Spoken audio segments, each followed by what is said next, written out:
General nerdery. From last week, where we brought you the literal worst that Star Wars has to offer, this week we bring you some of the best that Star Wars has to offer, although I do have to say, it really was just backdoor pilot the season. No, that's true. That's true. We'll get there.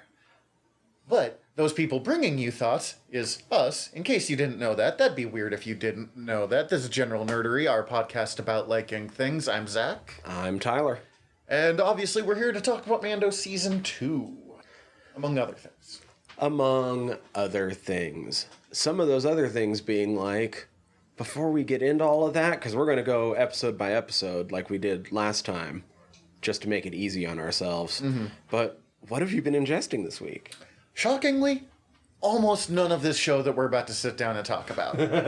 I super meant to. I was going to watch both seasons. I sat down, watched the first 3 episodes of season 1, and then the holidays took over, and did not watch any more of it. Let's see, watched Muppet Christmas Carol, as I always must at Christmas. We're recording this on the 28th, so... Oh, this is 28th. I didn't actually know what day it was. I've been signing boxes all day at work. So this is right after Christmas for us. And I've been reading the Pokemon Adventures manga because it is weirdly hardcore. The main character from the first 4 volumes gets frozen in ice, and the plot becomes rescuing him from the Elite Four who are trying to wipe out all human life on Earth. Oh shit. This shit gets dark. Okay. People get stabbed by Pokemon. Oh, shit. I mean, it's still, a kid's manga. I would easily lend this to my, 8-year-old niece.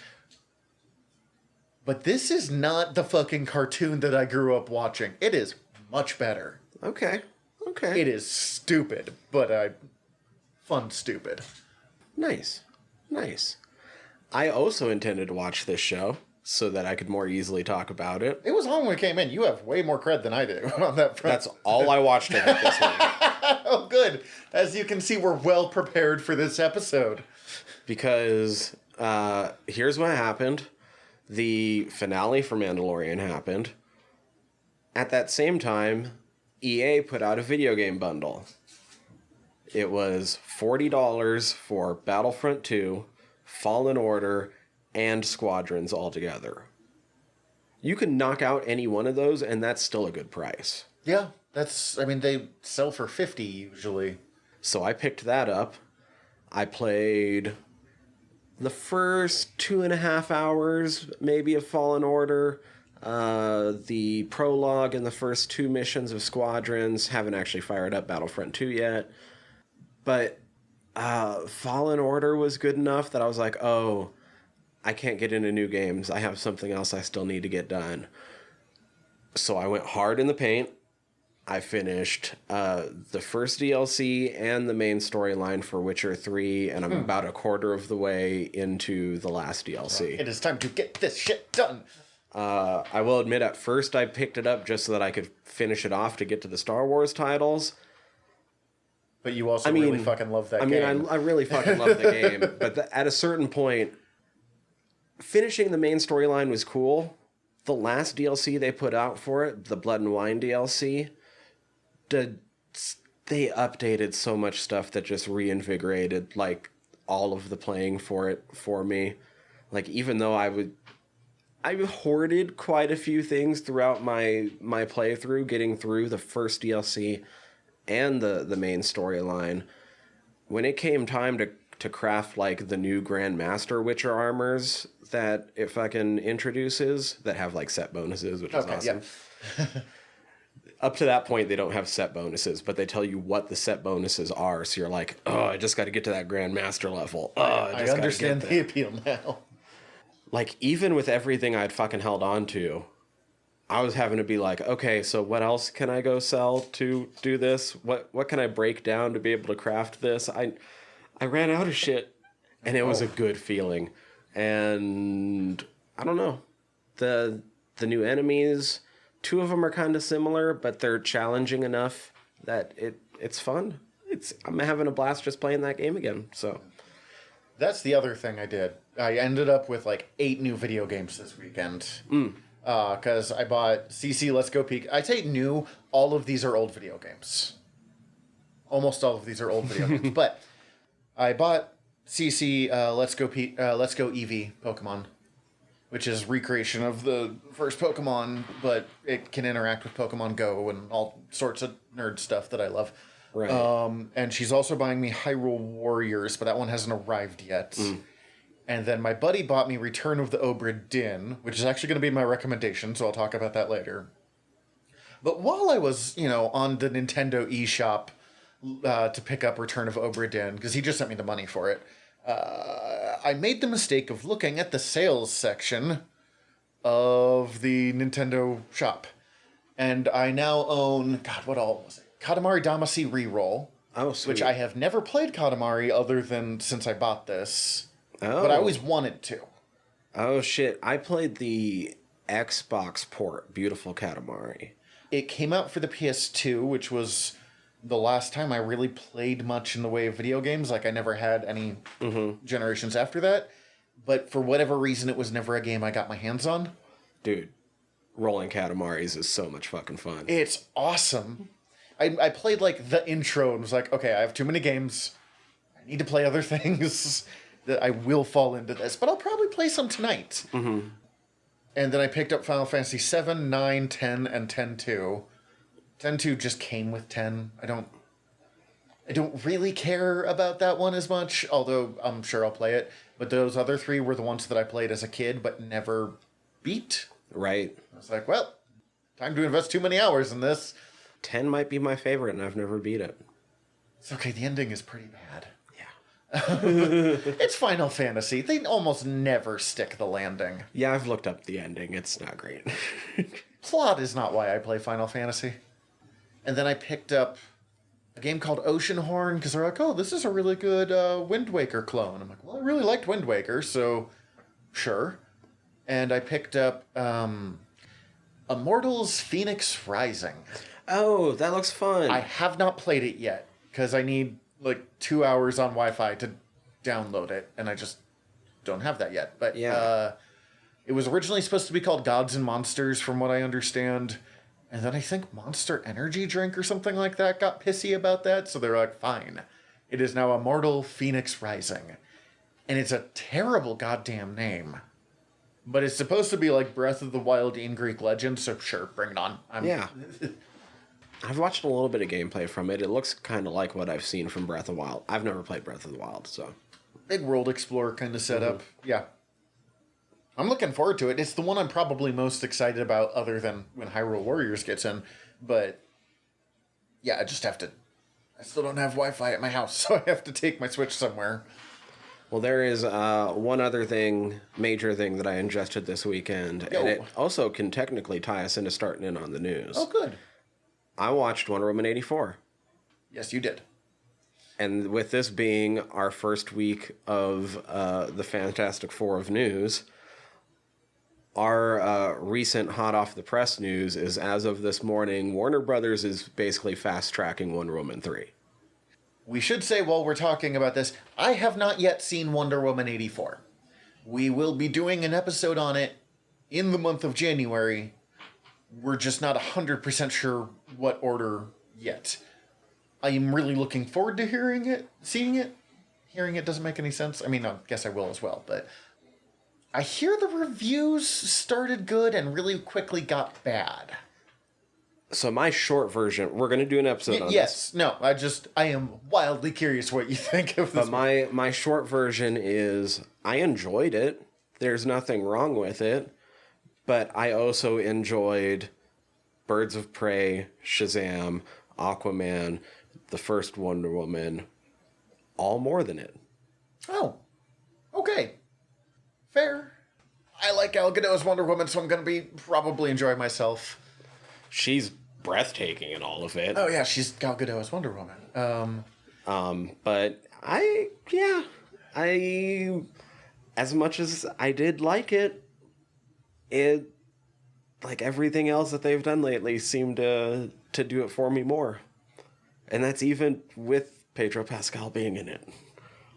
I'm still mad about the fact that Maxwell Lord's character has been so wildly changed over the years from when he first appeared, where he was kind of he was kind of a used car salesman, but he's kind of just become the villain characters anymore. He was a lot different. His storyline, the way that he's a villain in it, was a lot different than the way I thought it was going to be from the trailers. That was a nice surprise. That's good, yeah. Yeah. I'm glad that they're making a third one. Patty Jenkins clearly really enjoys making these, so bring it on. Yeah, so it sounds like even if because I agree, I've been seeing some of the reviews really start to trail off. I think it's currently like the lowest rated of all the DCEU movies on the database. Oh no. Yeah. But the statement from Warner Brothers is, let's see, as fans around the world continue to embrace Diana Prince, driving the strong opening weekend performance in Wonder Woman 1984, we're excited to be able to continue her story with our real-life Wonder Woman, Gal and Patty, who will continue to conclude the long-planned theatrical trilogy. Wonder Woman 1984 broke records and exceeded our expectations across all of our key viewing and subscriber metrics in its first 24 hours on the service, and the interest and momentum we're seeing indicates this will likely continue well beyond the weekend. During these very difficult times, it was nice to give families the option of enjoying this uplifting film at home, where theater viewing wasn't an option. Okay, real quick, what absolute horseshit, though, that they're like, we did this because it feels good, as opposed to, we did this because this made us mad money. I mean, I subscribed this weekend. I'm part of those numbers we're seeing. So. I was planning to pay you halvesies so I could split the account with you. Yeah, I understand. I think that statement sounds like they just saw a big enough surge on their subscriber numbers that they don't care that it didn't, that it can't really even come out in U.S. theaters right now. Okay. And it did fine overseas. It did 88 million, 85 million overseas, which I think was... On opening weekend? That's not bad for overseas. I think they were projecting more like 60 for it, so... Especially during the era of COVID, that's one of those things when people are like, oh, this movie didn't do well at all. I'm like, it made its entire budget back in 2 days. We'll see. We'll talk about it more later. Yeah. I'm looking forward to watching it. I'm not expecting great things. As we've talked about on this show, I can like something while admitting it's bad. Mm-hmm. And that might be what it is. This was a lot of fun. It was just not a well put together movie. That's fine. Yeah. I'm not saying that's what it is. I've not seen it. Stop giving me these facial expressions. I know, I'm just I just want to talk about it really bad, yes. I just want to talk about it now, but it's also like you haven't seen it. It would just be me saying a whole bunch of things. So, what's next? That was our Human Torch? That was our Human Torch. Next is our Invisible Woman. The possibly overlooked thing. This one isn't the strongest contender for our first time out, but sometimes you just got to take what the news gives you. Something that I feel has been very overlooked in the wake of the confirmation of the Book of Boba Fett being its own standalone, which we mentioned last week. We mentioned last week. We both thought it was a little bit clear that was what it was, but there was enough of the fandom that was like, "Oh, is that just replacing the Mandalorian? Oh, are they just going to decide his story's done now that Baby Yoda's gone? No, there's so much more. There's so much more. None of us believe. We'll get there. That's literally today's episode. Hold on, Zach. They had to confirm. No, Book of Boba Fett's its own thing. In that interview on Good Morning America, that Jon Favreau confirmed this is its own thing. This is who's leading it, which one of the producers is Robert Rodriguez. That has me super excited. Anyway, he also I didn't know that. Of course it is. He mentioned that Rangers of the New Republic and possibly Ahsoka as well will actually be set closer to right after Return of the Jedi. Oh, so in the early years. It's just that it sounds like it would culminate still. It's supposed to culminate with a crossover with The Mandalorian. So whatever story it's telling would then theoretically be spread out over a couple years, or it would give a reason for those characters to show back up. Okay. That makes sense. I was just curious of how that was going to go down with, we all want to know Ahsoka. I mean, we all know Ahsoka's looking for Thrawn, which I already knew, but that's Rebels, which not many people have watched. That's cool, though. I like that Star Wars is very willing to jump back and forth with the era of storytelling it's doing lately. Mm-hmm. It's got hardcore Conan the Barbarian vibes of, like, is this a chronological timeline? Who cares? Yeah, I just kind of overlooked with the whole, like, oh no, Book of Boba Fett's its own thing. Also, these things are happening. Yeah, Favreau also said right after Return of the Jedi. We still have, like, nothing but a name for Rangers, right? Right. That's the one I want to know the most about. All I know is that along with this, I read a couple reports that apparently Favreau's a big fan of Return of the Jedi, so it makes sense that he's going to, like, right after that time period. I think Return of the Jedi is kind of an underrated gem of a Star Wars movie. It's not the best of them by any means, but it's very well... It's the point where the universe really starts to feel, like, much more put together and complete compared to the first two. Star Wars always feels like a real universe, but by that point it's really, like, found its groove in what it wants Star Wars to look and feel like. Right. All right, so that brings us up to our thing. Our thing. This one, I did not want to start off on this grim of a note. Oh, God, man. Oh, no. I'm scared of which news piece this is. I can't think of a specific one, but there's never anything good going on anymore. No, so, like, no, this is truly kind of a dour, sour note. It's something that kind of started a couple weeks ago that we didn't talk about then, but a bigger development has happened, and it's not the sort of thing you hear about all the time. Lin Chi, the founder of the Chinese game company Yuzu. Oh, I was reading about this morning. And who was one of the producers on Netflix's adaptation of The Three Body Problem that's going to be coming out. I have no idea what that is, but okay. Earlier this month, checked into a hospital reporting symptoms that have led doctors to believe that he was poisoned by one of his colleagues and has now passed. And I want to say, I don't know if they've arrested a colleague, yeah, but they were, like, by name, like, this person did it. They've identified the suspect as Yao Zhu, who's another film executive who was tasked with heading up the Three-Body Universe, the unit within the Yuzu company that was going to be overseeing everything related to the Three-Body project going forward. Maybe it's just because I work at a fucking grocery store, but the idea of murdering someone over their job, while sometimes understandable, like I get where you're coming from with it, is just such a wild idea to me. Yeah. Also, I would never murder my workmates. I just admittedly sometimes get the, like, not making this sound better for me. I'm not 100% positive on this, but I believe the Three-Body Problem adaptation was also involving, like, Rian Johnson and fucking D&D from Game of Thrones. Damn. Yeah. This is fucking... Okay. So now who knows what happens with it going forward? This is fucked, though. Like, I don't think we normally hear about... I can't think of another story where they had to replace one of the producers on a movie or show or whatever because he got fucking murked by, like, Betty from down the hall. Right.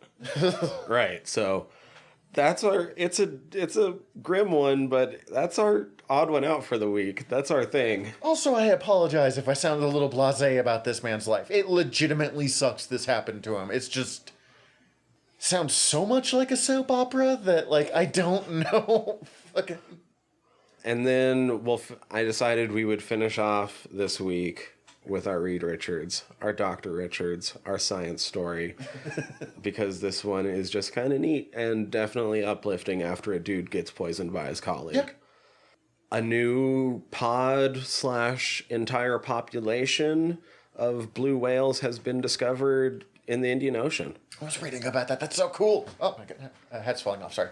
They haven't even been seen yet. It's just been absolutely confirmed by following their songs and tracing their patterns in correlation with other groups that they know in their area, that they're an all-new group that we didn't know about of 100-foot-long creatures just and living. Quite a few of them, too. Yeah, quite a few of them that are all singing their own unique blue whale song.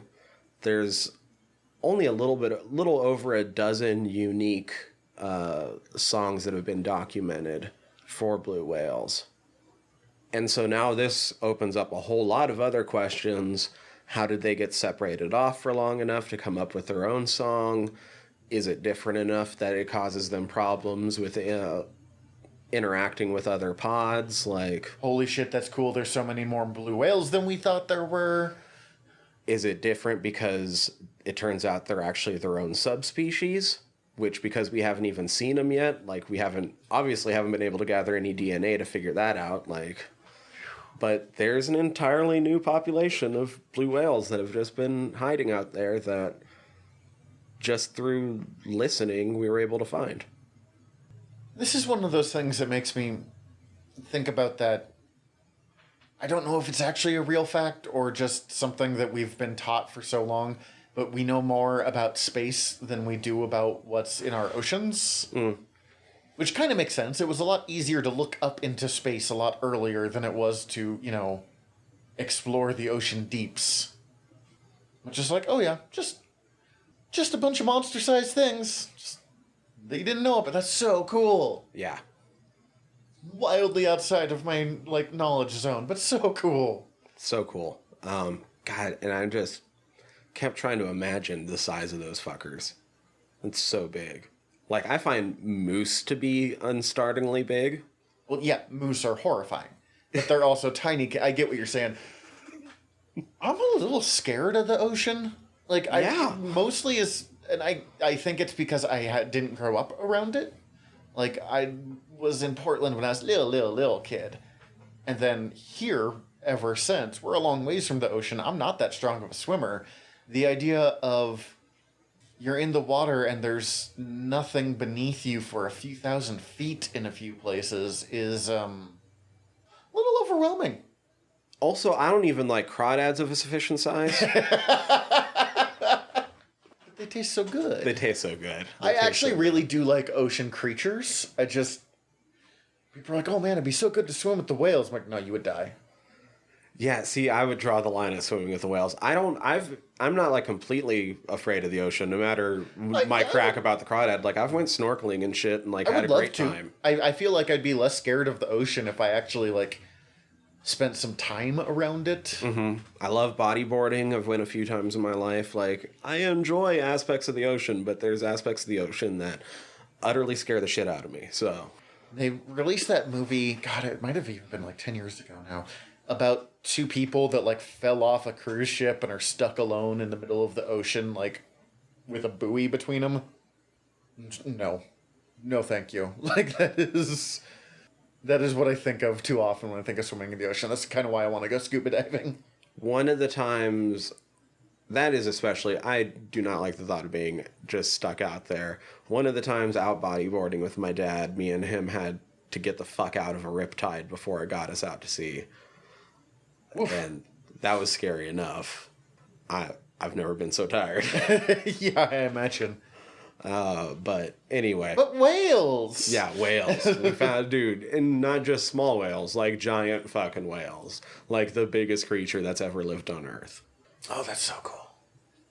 That's the news this week. Well, we'll take a quick break, and then we'll dive back into Star Wars.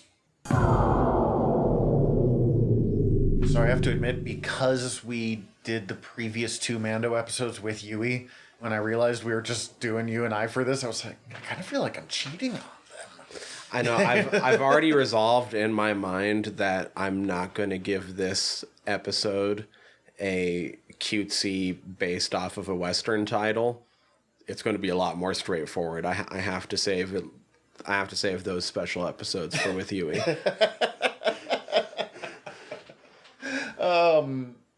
Yeah, Mando Season 2. Yeah. Trying to think back to whatever it would be now, 10 weeks ago. Mm-hmm. Going into this, what did you hope for? I definitely wasn't going in blind. I had read that, I mean, we had talked multiple times that we knew Rosario Dawson was going to be... Yeah, even though they had never officially confirmed it until they were not keeping it very secret either. Mm-hmm. So I knew that was coming in.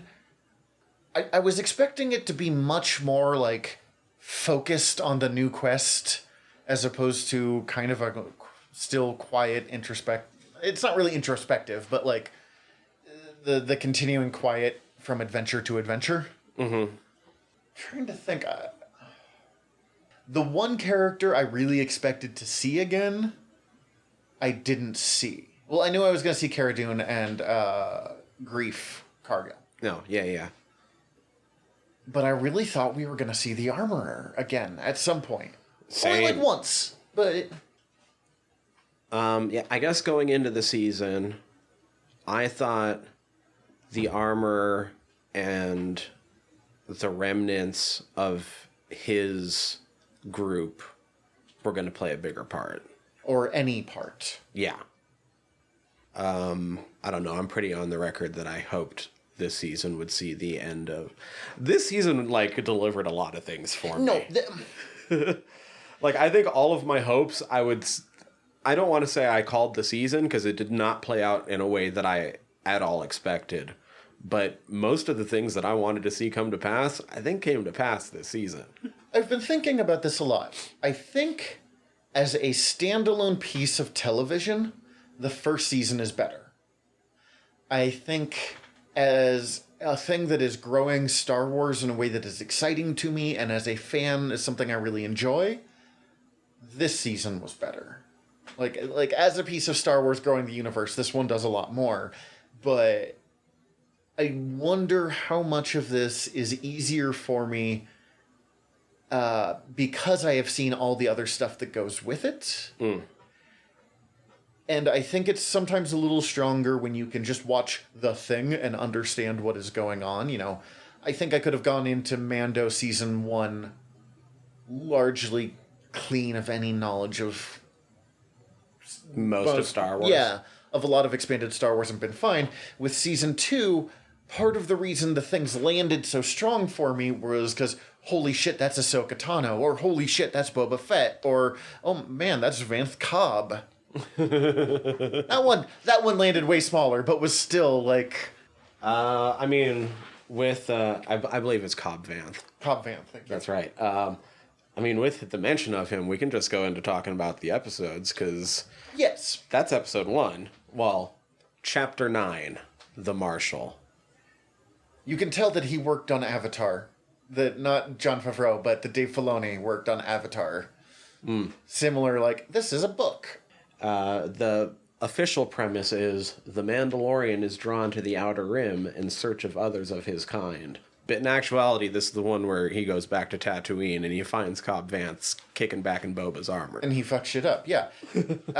Okay, so there are many things I like about this. I do want to get the one thing that drives me absolutely up a wall about this episode out of the way first. Okay. The scene where they're both on speeder bikes and fucking, like, racing through Tatooine at, like, 90 miles an hour, and Cobb is just calmly talking to him without a helmet on, without anything, and they can just hear... Man, I'm glad I wasn't the only one. I can't hear people now! When that happened, I started laughing so fucking hard, and because I was like, oh, they're doing Fast and the Furious style talking. It yanks me. Because they do that in Fast and the Furious all the time. I don't think I've seen a Fast and the Furious since the third one, and I hated that one. It took me right out of the story the whole time. Like, a bunch of people thought that entire bit was so cool, and it was pretty cool. But literally, all they had to do to fix this, what would have fixed it for me, is put on his fucking helmet and add in a slight staticky bit so it sounds like radio. Like they were talking over the helmets. Because, man, I ride motorcycles. Those things are fucking loud. I realize these are like the hover equivalent, but we hear the noise they make. Right. And if nothing else, the wind. Yeah, that was the wind other sucks. thing that broke it for me. He was so clear, like they were like shaking his hair a little bit. Right. But he was so clearly not in the wind, because you know what happens when the wind is hitting your face that hard, you go a lot. You gotta have Oliphant looking pretty, though. Look, he looked fine. I am not arguing that at all. It just took me out of it so hard that it took the episode a few minutes to, like, pull me back into what was going on a really cool episode. This episode, as it first aired, as I came away from it, I was like, that might be my favorite episode of The Mandalorian so far. Maybe not, but it's in the running. I would have had to sit there and think about it. I don't know if it's one of my favorites. I do think it's one of the strongest episodes of the series. One and done story. It ties into the larger part, but it is not reliant on it. In like 4 different ways. It's just beautifully shot. We'd already talked last season about how cool it was to see the Sand People get real, like, personality and culture as opposed to really problematic savages. After this episode of The Marshal, I want Mando to just have, like, a Tusken Raider sidekick. That'd be great. I want him to bring in I want them to bring in Horror for, like, a couple seasons from Masters of Terras-Kasi. I forgot that his name was Horror. And I know it's spelled differently, but oh no. I will say my only critique of the Sand People part, since I'm apparently negative Nancy today, but legitimate critique at the same time, is the whole, like, they have little bits of the humans being like, you fucking killed us. And I'm like, you stole their land, man. But then after that, they treat it very like, oh, well, both sides, like, have legitimate grievances with you. No, man. The Tusken Raiders' land was fucking stolen and taken over by Hutt Lords, mostly. They get to be pissy about this. And maybe it's just because I was automatically tying that story in with what we have done to people in real life. Mm-hmm. It made me a lot less sympathetic to the humans in this story. Well, like when we talked about the very first time we were talking about Mandalorian, and Mandalorian follows Western tropes for the most part. Obviously, that goes across with samurai tropes at some points because they're kind of one and the same most of the time. Mm-hmm. There's like 80% crossover. A lot more imperialism in Westerns, but still. And we get to that later this season. Mm-hmm. But, so that means in certain stories, somebody has to be the stand-in for the natives. The Jawas were a little bit more uncomfortable version. The Tuskens, I feel like they're treating with a lot more respect, even if there are some of those problems. Like yes. I'm not saying there's not those problems. No, I super agree with you, and I super get what you're saying. And I appreciate that they are taking the time to actually give characters to these. I think the Sand People are less uncomfortable at bits because they're not treated comedically. Like the Tusken Raiders are treated comedically like the Jawas are, and I get it. Jawas are a goofy-ass concept, so it's not deal-breaking for me. It was just another one of those things that I was like, man, I think this has a few implications that you're not even necessarily trying to do, but I'm seeing. But as far as fucking... I don't know if this would even make my... This episode might be my top 5 still of The Mandalorian now. Mm-hmm. Even if I was saying... When it first dropped, I was like, ooh, this might be my number 1, because Crate Dragon. It was so nice to finally see a Crate Dragon. Boba armor. Boba teaser at the end. That part was amazing. We'll get to that. Pod racer engine. That was... I really liked... I wanted that. I wanted that speeder that was just a pod racer engine... I don't want it actually at all, but it's so good. And luring the Crate Dragon onto mines just like you did in the fucking Knights of the Old Republic side mission. God, that's some nerdy shit right there. With the fucking Crate Dragon Pearl at the end. That was cool. That was one that I was like, whoa, okay, so that's mostly the same. But Crate Dragon Pearls in the expanded universe are small enough that they use them as lightsaber crystals sometimes. And this one was like the size of a Tusken's torso. Yeah. Well, it was a greater Crate Dragon. And maybe it's just a really old one that's had time to like grow up a lot. So cool.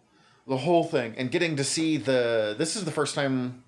Is this the first time we've seen the missile come out of the backpack? The missile comes out of the backpack. Oh, it's so cool. Oh my god. Like, there was so plus, just on a personal level, that in the, not really, it wasn't a cold open, but before he heads to Tatooine, when the guy tries to double cross him at the wrestling match. Right, John Leguizamo. Exactly. I was like, I love Johnny Legs. That was such a strong intro to a season. Mm-hmm. Just, it sets us up.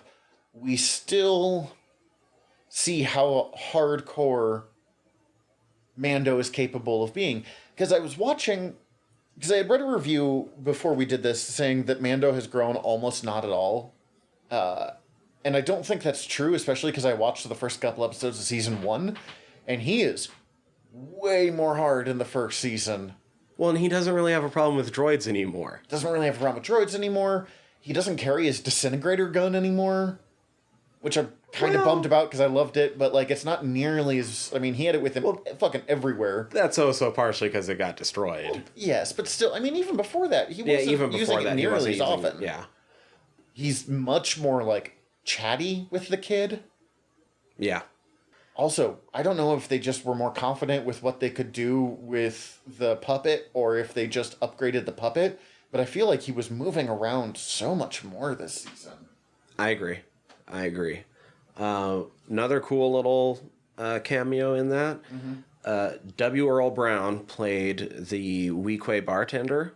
He also played Dan Doherty on Deadwood with Oliphant, where Oliphant was the marshal. And that is fun. And, of course, we get Amy Sedaris back as Amy Sedaris, the space mechanic. Mm-hmm. She's pretty much just playing herself, but space mechanic. Which is fine. No, that's great. Yeah, that's great. Bring it on. Yeah, this episode was just a really strong intro. Let's see. That brings us on to... There was high highs for me this season and one low. Did not like the passenger? Did not like the passenger. Interesting. The Baby Yoda's eating the eggs jokes got really uncomfortable to me. So, we'll get there in I'm sorry. The official premise is the Mandalorian must ferry a passenger with precious cargo on a risky journey. It's the one where Mando takes on Frog Woman, this side quest, because otherwise this Frog Woman won't tell him where other Mandos are. And he has to travel at sublight speeds because hyperspace will hurt the fucking eggs. And yeah, things ensue. Is she the last of her species or the last of her, like, genetic line? I think she's the last of her genetic line. Okay. And she's on her last spawn cycle. That is less horrifying than last of her species, like I thought it was at first, but still somewhat But I'm also horrifying. not positive on that. I have to rewatch the episode. It might be last of the species. I liked seeing the wider, like, use of designs of making them look less humanoid while still doing largely prosthetics. Mm-hmm. But I didn't buy her look as much as I did a lot of others. Like, it felt much more person in costume to me than, say... I feel that. A few of the others that just look more natural. It still felt like authentic Star Wars. Oh, absolutely. But I get what you're getting at. Like, it felt kind of person in costume-y for sure. Yeah, it's just fine. I watch Star Trek. I don't get to judge on that front. Okay, so definitely part of the big takeaway of this episode, like the big negative for me, is the fucking egg joke. I like dark humor. Like, some of the fucking things that we cover over on Fried Squirms are really, really dark and fucked up, and I fucking sit there and laugh my ass off.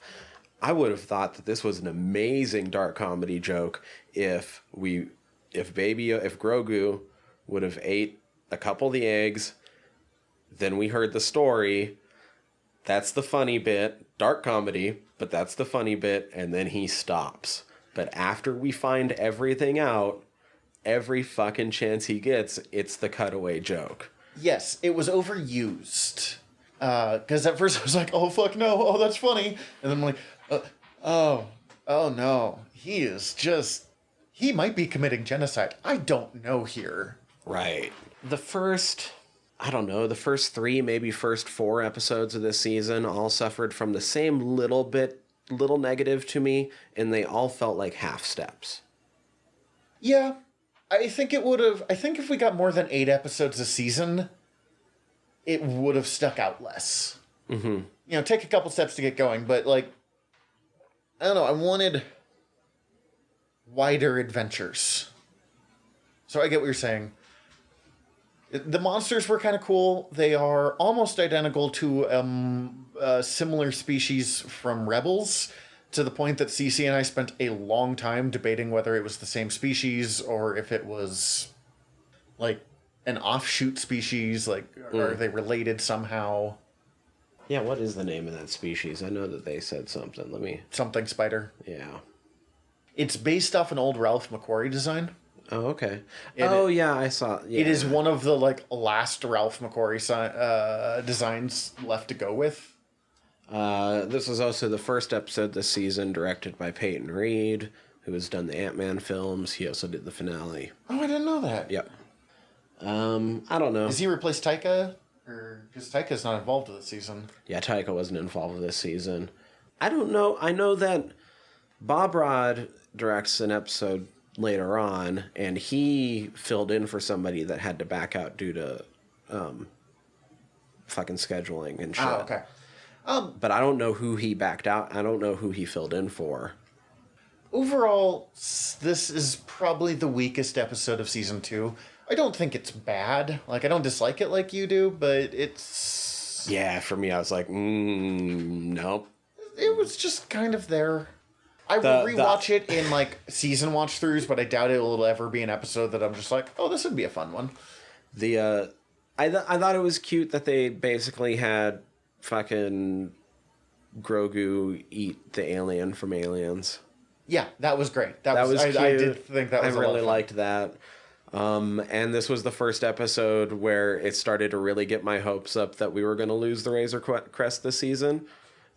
I've been thinking about that this entire season. We'll get there, but yeah. But that goes into chapter 11, The Heiress. This is the one where we meet Bo-Katan. Right. The official premise is the Mandalorian braves high seas and meets unexpected allies. Which, of course, is... Upside, we get Katie Sackhoff back as Bo-Katan, and she kills it, both live action and animated.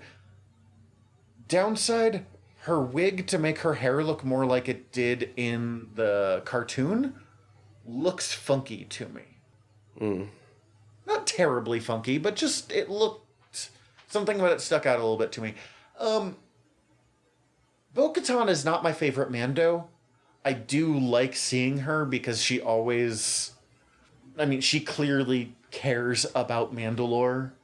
Okay, so I was trying to think of when to bring this up, because it ties a little bit more into the last episode. Mm-hmm.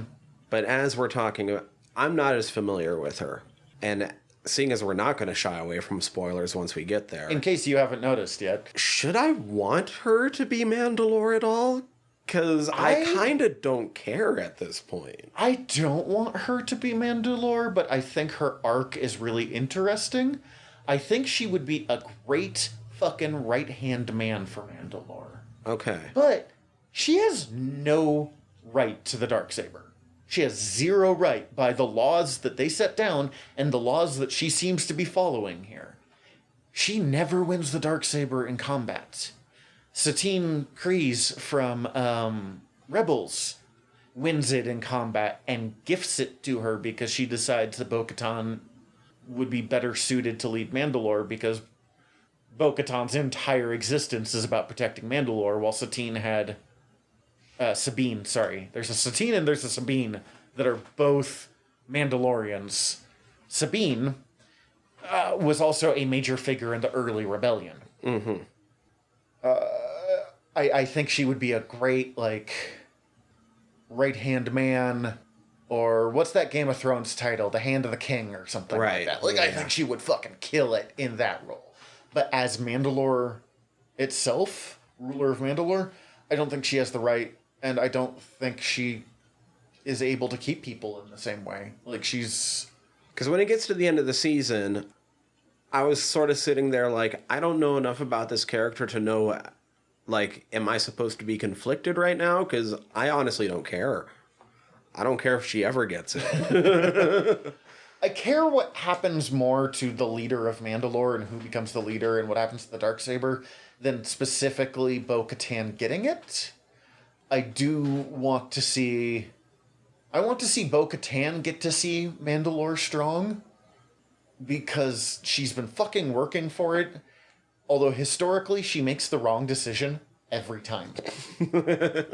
She worked for the Death Watch until Darth Maul takes over, and she gets pissy about that, understandably, and teams up with, oh my god, Jedi. Ahsoka. Oh. She teams up with Ahsoka, and, like, is responsible for the Republic taking over Mandalore from Darth Maul, and then the Republic turns into the Empire, and the Siege of Mandalore happens, and a whole different level of fucked up. And she, like, continues to work with stuff. And she's like, I will pick Sabine. Sabine's like, no, I'll pick you. And, like, then the Empire does their next fucking, like, let's purge Mandalore.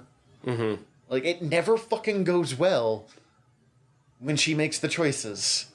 But I think she's really interesting. If I'm being completely honest, I otherwise don't really remember too much about that episode, other than how fucking awesome it was to see an entire group of Mandalorians just cut through a fucking whatever. What were they? Was it a train or something? It was a ship taking off. The thing that's important to talk about in this episode is this is where Mando meets Mandalorians that take off their helmets. Yeah. And when they first do that, and he's just like, what is happening right now? Like, that's right. Are you, where did you get this Mando armor? And they're like, I'm fucking Bo-Katan. Like, fuck off. And that's where we find out that he was raised by the Children of the Watch. Which is basically the Death Watch, or possibly even the more hardcore members of the Death Watch, even. Because, I mean, Bo-Katan was Death Watch and took her helmet off all the time. Mm-hmm. So these are the people that I think probably inspired the Death Watch. Like, they fucked off to go be Mandalorians. And the Death Watch were like, they had the right idea. We're just going to do it douchily. And so this is where I still thought it was going to come back around to, like, the armor and, like, the people that actually raised him at some point. Because this whole episode, Bo-Katan tells him kind of a couple times, like, oh yeah, you were basically raised by, like, cultists. Yeah, you're part of a cult. Like, sorry, buddy. That part is super interesting. And I did really enjoy watching him kind of figure out... There's this moment where you realize how fucked up your childhood was. Doesn't matter who you are. Mm-hmm. Because everyone's childhood is kind of fucked up. Because childhood is fucked up. But, like, as he's realizing this and realizing how strong that is, and how little he actually knows about Mandalorian culture, despite being, like... Super Mandalorian? Yeah, being super Mandalorian and super, like, built into it was really interesting. Like, I think that was probably my favorite part of the season, watching his views and his realization that he's not who he used to be. Yeah. And that, I mean, and it's also, as far as this season goes, it's really the kickstart in the impetus of, like, oh, we're going to see him take off his mask and... Yes. A public situation. The moment that we saw these other Mandos living like that, it became inevitable that I mean, we've been saying since the first season that it's inevitable anyway, but this really, yeah, you're right. It starts building it up. And then we also get Giancarlo Esposito making Dark Troopers, which is a fucking deep cut from a video game that I loved as a kid and was very bad at because I was 6. Oh, yeah. I don't remember. Maybe I remember more about this episode than I thought. Like, those were all really cool things. We don't get much of it. We just get, like, you looking at it. Being like... And they don't even officially say that they're Dark Troopers yet at that point. Nope. We just look at them, and those of us that play Dark Forces 2 went, oh, TIE Dark Troopers. Oh, hey. Hey, look at that. After the Heiress is The Siege, Chapter 12. The Mandalorian rejoins old allies for a new mission. His ride's busted and he has to go back to get it fixed in Navarro. Yes. This is the one that kind of ties into the sequel trilogy. Like, they're cloning fucking Force users there. Yeah, That's- when they actually go raid the base and shit. That base is where Palpatine is going. Yeah, that's coming like from, early. That's like early. Early Snoke making, or whatever is going on at the beginning of Rise of Skywalker. Yeah, that's like those are like like Snoke alpha versions. Yeah, this is what's happening there. Also, super interesting that nothing else really gets done with this season. It was a good way to like tie in and throw hints to what happened there without too heavily tying it in. It also is the thing I point to anytime people are like, oh no, they're going to reboot the sequels. Oh, well, they didn't reboot the prequels, so clearly they're not doing it here. And look, they're fucking laying groundwork for it. They specifically say that Grogu has a high M count. Yep. And we're all just like, I don't have the same problem with midichlorians that most people do. Midichlorians explain the how, not the why. Yeah. I don't know. If you try and explain them as the why, it stops being fun. But, and not even necessarily the how. It could just be them being like, man, these midichlorians, like, aren't what give you the Force, but they sure hang out with people around the Force. Right.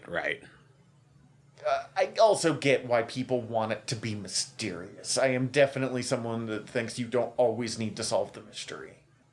Yeah, I guess I don't think Force powers need to come with a lice infestation. That's fair. But I guess they're not making them itchy, so... This is the episode... This is the first time we see Cara Dune ever since we started finding out that Gina Carrero kind of sucks. Yeah. And this is where I found out... But continues to be awesome in the show. This is where I found out that I still really love Cara Dune. And she hasn't... Acknowledging that none of her shittiness is directed towards people like me, she hasn't done enough to make me be like, man, I don't want anything to do with her. Just like, man, I think I really would dislike you if I met you in person. Mm-hmm. Get off Parler. What's wrong with you? You're not actively terrible enough to be canceled, but you're actively terrible enough that I wouldn't want to hang out with you ever. No, like, I'm not going to celebrate you, but, man, you play a tough woman pretty well. Mm-hmm. Cool, okay. You haven't Tim Allen'd yourself yet. I did not expect to see his first bounty. Oh. Back there and, like, hanging out with them. I mean, not really hanging out with them, being fucking blackmailed by them to be their driver. That was fun. That actually played out a lot better than I thought it was going to, and the fucking the control panel being where it was, being that fucking call out to just the this terrible... is a terrible setup. What's going on here? Like, that made me laugh pretty hard. I really liked that. This series has been pretty willing to poke the holes in the Star Wars canon that fans have been doing lovingly forever. Like, we don't know why it's designed like this either. This is fucking terrible. And it wouldn't make sense if an Imperial did that. Mm-hmm. But someone else that's just a dude being like, this is weird. Like, why would anyone ever do this? Oh, I do want to point out, sorry, because I forgot to bring it up. The last episode, The Heiress, was directed by Bryce Dallas Howard. Nice. This one, The Siege, was done by Carl Weathers. Oh, really? Yeah. Good for Carl. Yeah. So he got to star and direct this one. Yeah. I'm not always the biggest fan of that because I think sometimes it splits their focus too much. But this was pretty well done. Like that's so too. That's a problem with Star Trek 3. That's not a problem with the Siege. Yeah. Okay. Chapter 13. Here's where we start to have more things to say. The Jedi. Surprising no one, Rosario Dawson does a very good job as Ahsoka Tano. The Mandalorian journeys to a world ruled by a cruel magistrate who has made a powerful enemy, also known as Ahsoka Tano, shows up. And holy... This was the one where I was like, oh, no, sit down, the Marshal. This episode is where it's fucking at right now. Because it was beautiful in so many ways. Much more reminiscent of Samurai than previous ones. But not just that, like, they did it in a very stylized way. I felt like this, just as much as they leaned really heavily into the Samurai aspect, a little bit... They lean really heavily in one scene into the Western aspect with the showdown between Mando and Michael Biehn, and just sort of showed how similar the two things truly are. But also it felt pulpy. It was very pulpy. It felt like everything was kind of just ratcheted up and turned just a little bit extra dark and fantastical. All the heavy influences of Star Wars really showed through here by making it kind of dark, and instead of going for this big galaxy-wide thing, condensing it all into this very small story. Who directed this one? Because the more you point that out, the more impressed I am by it. This one was both written and directed by Dave Filoni. That does not surprise me at all. Favreau let Filoni bring Ahsoka into the live action. Filoni didn't create Ahsoka, but he really quickly was like, okay, Ahsoka's my baby. I've got this. And everyone just trusts him with it.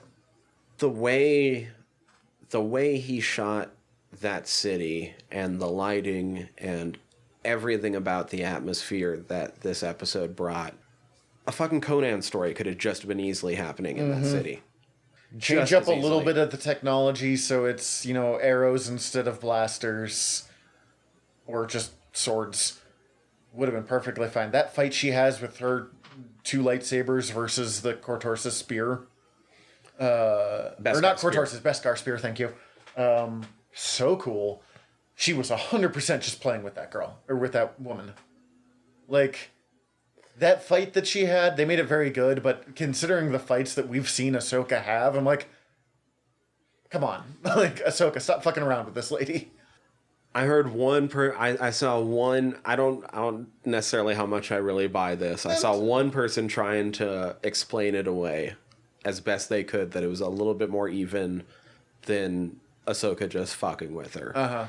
In that Ahsoka has very rarely, if ever, had to deal with a weapon that can parry and block her lightsabers that actually carries momentum behind it. That's interesting. And that does make some sense. And also just, whatever, plot capabilities. Sometimes your fighters... That doesn't bother me. No, it was still a good fight. But I was like, you have fought Darth Maul a bunch of times. This woman should not be a problem for you. I agree with that. That's why I'm like Ahsoka's just being nice and not using any force right now, basically. Cece was like, man, is this woman going to be surfing Darth Maul? Is he alive again? Which I'd be actively mad about if he were.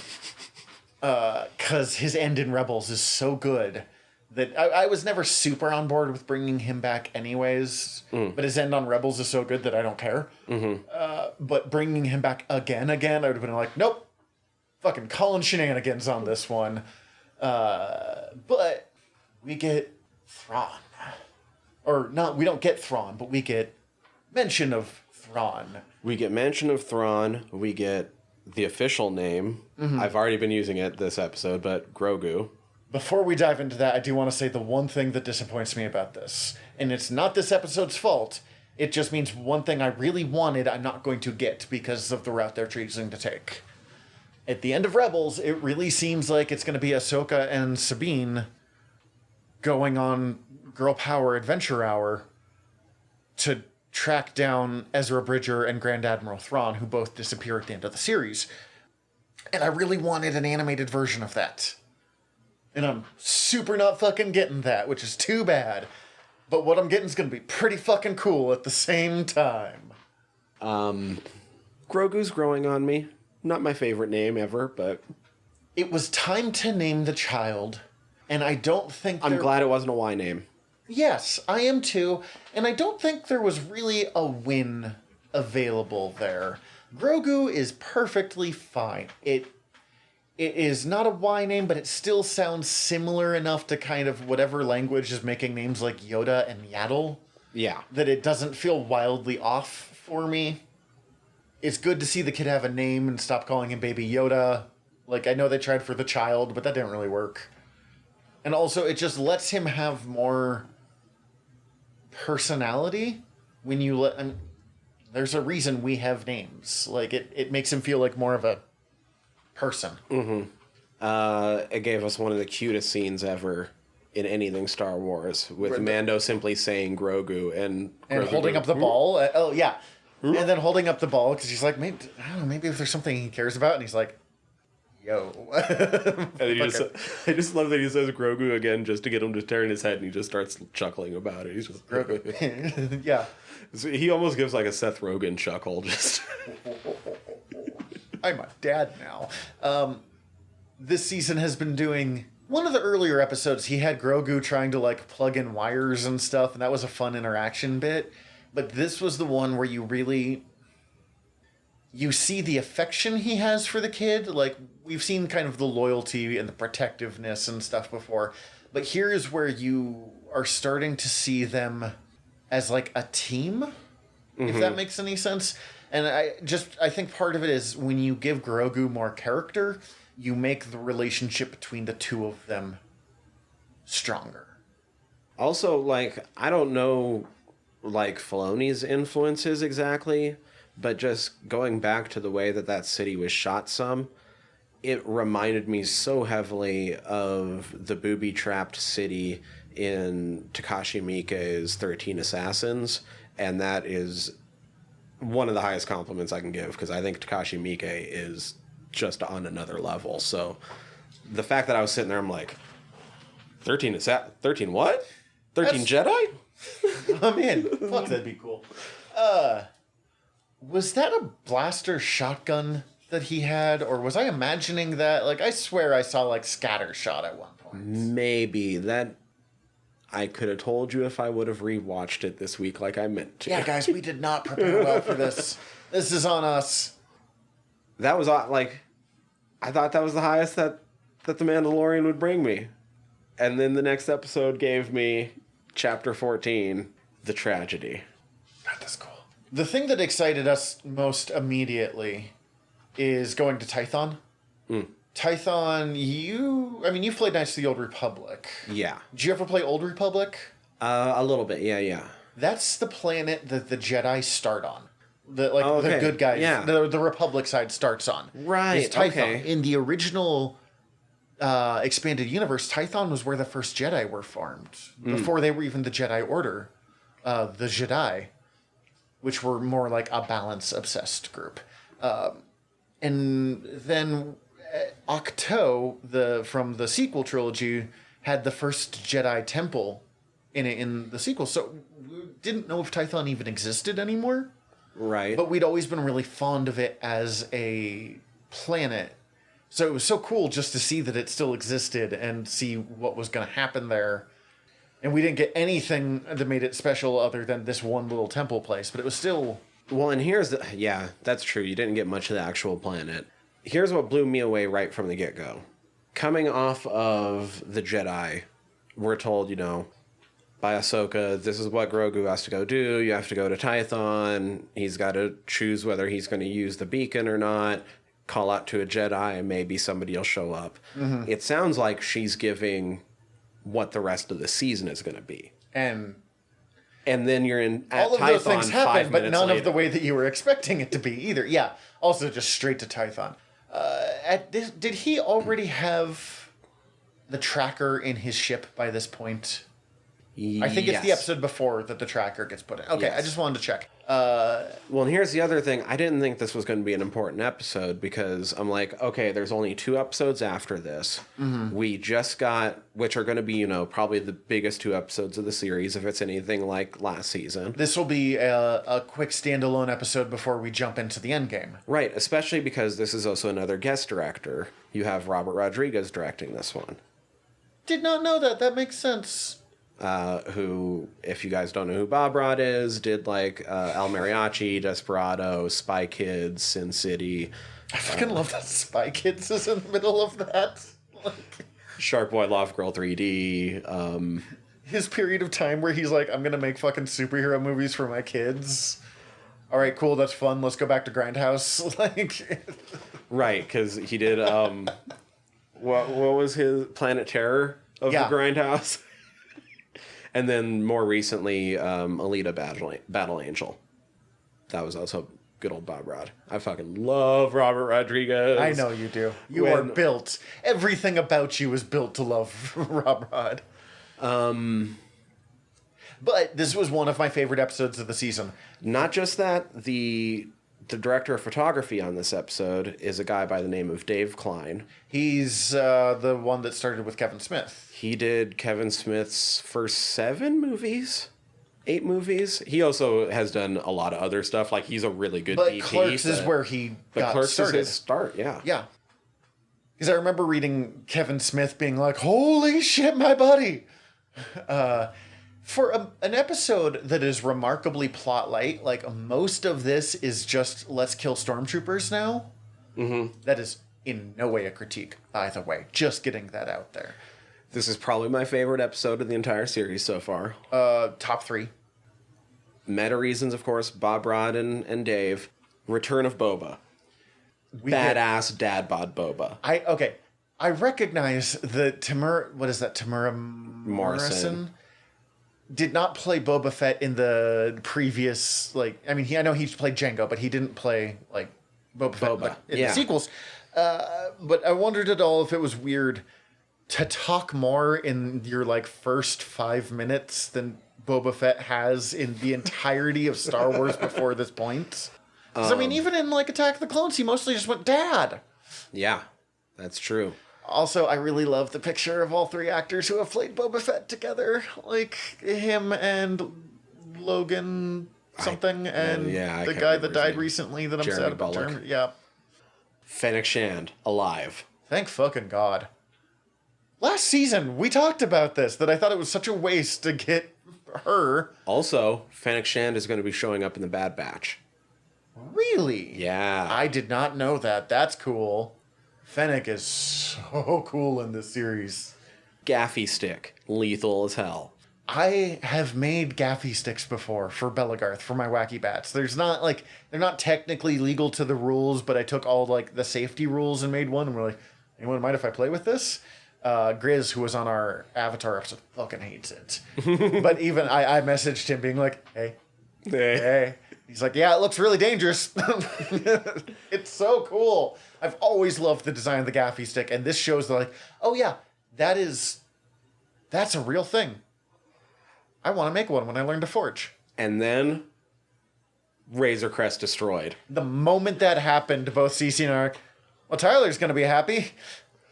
They gave me everything I fucking wanted in Star Wars. Why do you hate that ship so much? Looks terrible to me. He's driving a fucking Space Winnebago. Well, yes, but he doesn't have to have the coolest, sleekest looking ship of all time, but him driving around a fucking Space Winnebago bugs the shit out of me. And not only that, like, it's not even roomy on the inside. It's true. It is a very tight ship. Yeah. Largely because he has a whole bunch of, like, keeping prisoners tech in there, but if it was a Space Winnebago and at least was roomy on the inside, then I would get it. But it's like both shit. Your hatred of the ship is hilarious. It is not my favorite ship by any stretch of the imagination, but I think it looked kind of cool. Like, okay. I'm excited to see what he gets next. Plus, ever since you pointed out how close it looks to the Serenity as well. Serenity, and it looks like Jaster Muriel's ship, Django's teacher, but Jaster's ship looked better. This fits into the world of Star Wars a little better, but the original design that it kind of looks like was a neater looking ship, in my opinion.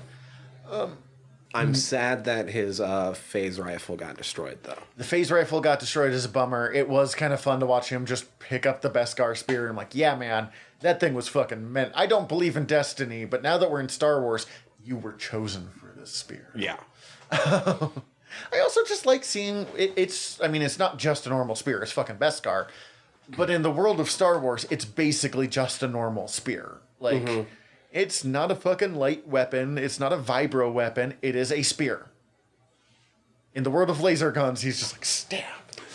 I'll stab you, and I'll stab you, and I'm going to jetpack over here and stab you. Also, it's a little shorter than my shortest spear that I use in Belagarth is about 6 feet. That looks like it's about 5. Yeah. But I had already been thinking about making about a 5-foot spear, and like that kind of small spear fighting is a lot of fun to do. So it's a lot of fun to see on TV as well. You mentioned the jetpack. He takes off his jetpack in the beginning conversation with Boba. That's the dumbest part of the episode. And he just fucking like bolts up that hill. Man, put on your jetpack. It'll take you 1/10 the time. And really, they just had to... He can... It was a weakness in the plot. There were too many things he could do if he still had the jetpack to get the kids still. Yeah. So they had to write it out. But I would have rather they just done something so he couldn't, like, have the jetpack get shot. Something like that. Like, there are ways around it other than he's just happens to not be wearing it. I will say that is the glaring weakness to this episode, and I can't defend... Like, it's so fucking stupid that he doesn't get his fucking jetpack. Come on, man. There's no good reason in the episode that he doesn't get his jetpack back. But I will forgive it because I recognize they're like, well, we have a plot thing. We're on a schedule. Let's do this. I can't read Mandalorian, but I like seeing the chain code just saying that, like, look, this was my father Jango's, this is me, I'm Boba. This is whatever it is. Yeah. It did a nice little world build. It explains to an extent why in Clone Wars they're like, Jango Fett is not a Mandalorian. We don't know why he has that armor. Especially if his dad was... Or, like, if his dad was raised by the Children of the Watch or something and broke away. Mm-hmm. Or he was just a foundling who didn't stick with them and was on the losing side. Doesn't mean he's not a foundling. There is a whole lot of ways to explain why people weren't, like, accepting him as Mandalorian, even though he's fucking Mandalorian. Mm-hmm. And it brings us, in some ways, closer to Mandalorians of the expanded universe than we have seen so far. Because we've seen, you know, the Watch. We have seen the fucking religious cultists. We have seen people like Bo-Katan, who are political Mandalorians, who are very devoted to Mandalore as a planet. Boba, even though he never really claims to be Mandalorian, is 100% classic wanderer, badass Mandalorian, who is Mandalorian even if it's not like the entirety of his identity that he's Mandalorian. Right. To him, it's the least important part. Yeah, 100%. He's just like, this is my dad's armor, fuck off. Yeah. Also, it's just so cool. Even the stupid little knee rockets that I really hate. The knee rockets, I love in the same way I love the fucking rocket punch in Pacific Rim. I'll give you that. Like, it's funny when it happens and it's kind of cool. But at the same time, the amount that I, like, jam my knee against things on accident makes me go, don't put explosives there. What's wrong with you? Like, the bend over rocket shot, just like the fucking toy. Yeah. Oh, that was satisfying. Was this the episode where we get the seismic charges dropped out of the... No, that's next episode. That's next episode, okay. We get him throwing explosives. We get to see his Mandalorian gauntlets that have a different setup than Din Djarin's has. Mm-hmm. Like, they both have the flamethrower, and I think they both have the cable. But instead of the whistling birds, he has, like, 2 extra blasters just chucked in there. The one thing I couldn't figure out is at one point he, like, punches a stormtrooper, and the stormtrooper, like, something comes out of his gauntlet, and his stormtrooper is, like, thrown backwards. Looks like he's got, like, a little jet on him or something like that. Like, I couldn't figure out quite what was happening there, but it looked cool. Yeah, I'd have to take a look at that again. I do love Dad Bod Boba. I love that he's, like, still wearing his fucking robes, which robes should be an everyday part of just normal civilization. Also, I love that even with Dad Bod Boba, the armor fits him better than it did Cobb Vanth. Oh, it looked so wrong on Cobb Vanth. I still kind of... I liked it. I liked it. Yeah, it was weird because it looked wrong, but I liked it. Like... They appear every once in a while, but the really weirdly tall and skinny Mandalorians, which is what he looked like when he first showed up with all of it, is a good look, but, you know, you could do it in a way that it actually, like, looks like it fits right. Mm-hmm. Yeah, it was very much, this is Boba's armor. Bam. And then, by the way, we've told you for years that Boba's a badass, right? Now we're going to show you for literally the first time. Outside of, like, comics and stuff where he's really cool. It was worth the wait. Because, I mean, in Empire, he literally does nothing. In Jedi, he gets taken out almost immediately by a blind man on accident. Mm-hmm. And even in Clone Wars, he's young Boba, who's mostly just, like, whiny revenge kid. We don't see old, the super hardened, soldier. Leave me the fuck alone. Let me just go do my shit. And I'm going to get it out there. Disney-era Boba is much more interesting than Expanded Universe Boba. Just that tiny moment of he's like, I made you a deal. You didn't even agree to the deal, but that doesn't matter. We have, like, I gotta follow it. Yeah. Let's go save your son. Dark Troopers just got the kid. Empire is so much more interesting than Boba Fett in the Expanded Universe that doesn't really do much. Mm-hmm. He becomes Mandalore and takes over the Mandalorians, but even then, they're all basically wearing Boba Fett's, like, exact armor. He's just making little Boba Fett's, like... We get more of his personality than anywhere else that I've really read Boba Fett. And I say that as a longtime fan of Mandalorians. The tragedy leads into the believer. To move against the Empire, the Mandalorian needs the help of an old enemy. Before we dive into that plot part, but still it comes up, let's talk about Boba Fett upgrading his armor in between the two episodes. Dude, when he came out looking so fresh and so fucking clean. Fresh is exactly it. Like, I didn't think I was going to like it. I really liked it. It looked good. I liked Boba Fett's old beat-up armor because it showed, like, use and stuff, but it looks really, again, fresh. I'm just going to use that because I'm tired. And then on top of it, it made sense. I read somewhere, they're like, oh, well, all that other damage, in a lot of cases, was damage that happened when he wasn't wearing it. Right. He's just going to have the damage that he's done. Like, he's going to wear his own scars. He doesn't need to wear someone else's. Also, it got beat to shit when a Sarlacc tried to eat it. So, you know, some if you get basic care. Like, if you get ate by something, you don't necessarily have to wear all of those scars. Too many scars. Put some of those scars back. The face scar is enough. You can also keep your stuff looking nice. It looks real good.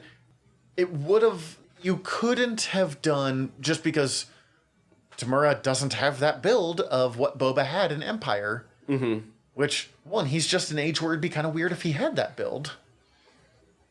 And two, Boba's at an age where it'd be weird if he still looked like how he did, like, 10, 15 years in pre-Sarlacc earlier. But the all black underneath it made it look very clean, as opposed to usually he had, like, kind of the grayish jumpsuit. Yeah. It looked... There's not a version of Boba Fett's look that I don't like, which is kind of fun to see, but it was also nice to see that they weren't so, like, slavishly devoted to how he looked in 1980 when that movie came out, that they couldn't do new, interesting things with him. There's nothing specific that jumps to mind. There's a few weird angles where the transition from armor to the robe looks weird, but... Mm-hmm. You're just going to get that. It happens. Is he still wearing the robe in the second armor too, or is he moved on to more of a... There's something still flowy. Okay, that makes sense. This episode does continue the tradition of Boba Fett's one of the coolest people here while doing almost nothing. Dude, I just about fucking filled the cup when we got to see the inside action on the Slave One. Of the rotating of the cockpit. Yeah, seeing how Slave One really works, and it's so much bigger than anyone realizes. I mean, it helps that he has absolutely no need for significant cargo other than, like, a couple of things. So he actually has room for people and a place to live. He can throw a party. It's not Serenity sized, but it's built for staying in. How do we want to go about this episode? We go about this episode by saying, I guess technically I knew this because I watched Breaking Bad, but holy shit, Bill Burr can actually act. Also, I didn't know I was going to start to care about Bill Burr's character. Well done. Right? Holy shit, you made me care about Mayfeld. You made me hope that he comes back again at some point. Yeah, and I was ready for him to come back. I thought it'd be cool, but as a, hunter out for revenge, no.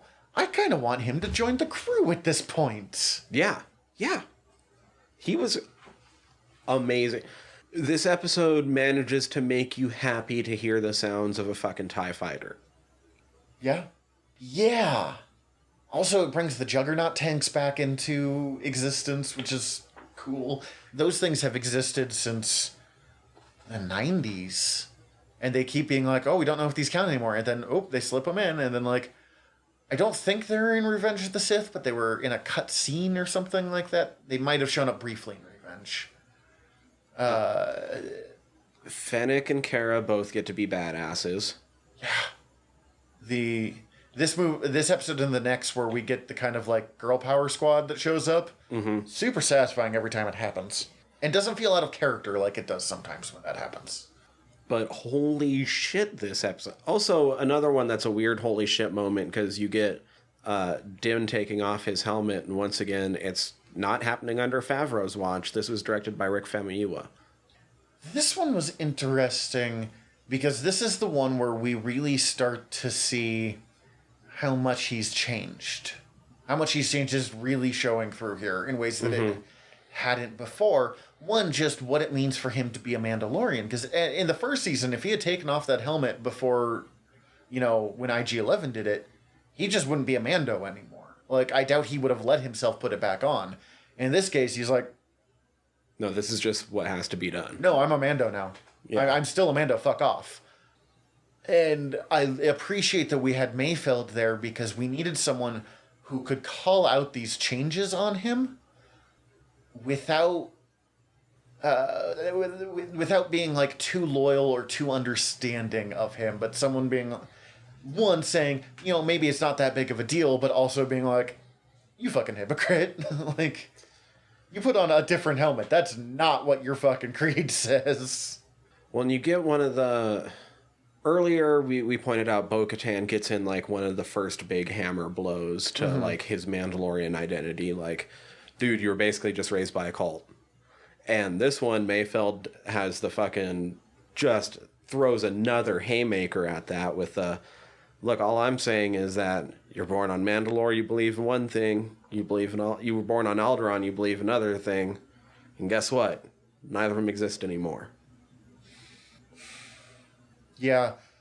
Also, just everything about... He was real hard on him, but it was all... There was a point. The thing I didn't expect was Mayfeld being proven right, that everyone has their, I stand by my creed up until a point. Mm-hmm. He's correct in it, but it's not in a really dark way that he's proven correct. Usually that's a very... It's you're going to turn to the dark side. Yeah, it's not... I want to say sarcastic, but that's not the word I'm thinking of. Cynical way of looking at it. But Mayfeld proves it true himself of fuck, we're just all trying to survive. I don't really stand for anything. And then we find out that his basically creed, if I don't really stand for anything, I'm just looking after myself, is super not fucking true. And his entire persona of I don't care about other people is 100% an act. I kind of want Rangers of the New Republic to be him and Cara Dune going on adventures together. That'd be pretty cool. Also, we get to see him actually be a sharpshooter. Yep. We see him get to be a sharpshooter.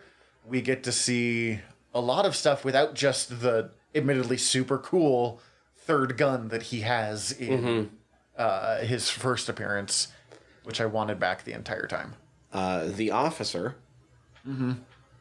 is actually represented in one of the posters in this room. Was absolutely psychotic. Who is he?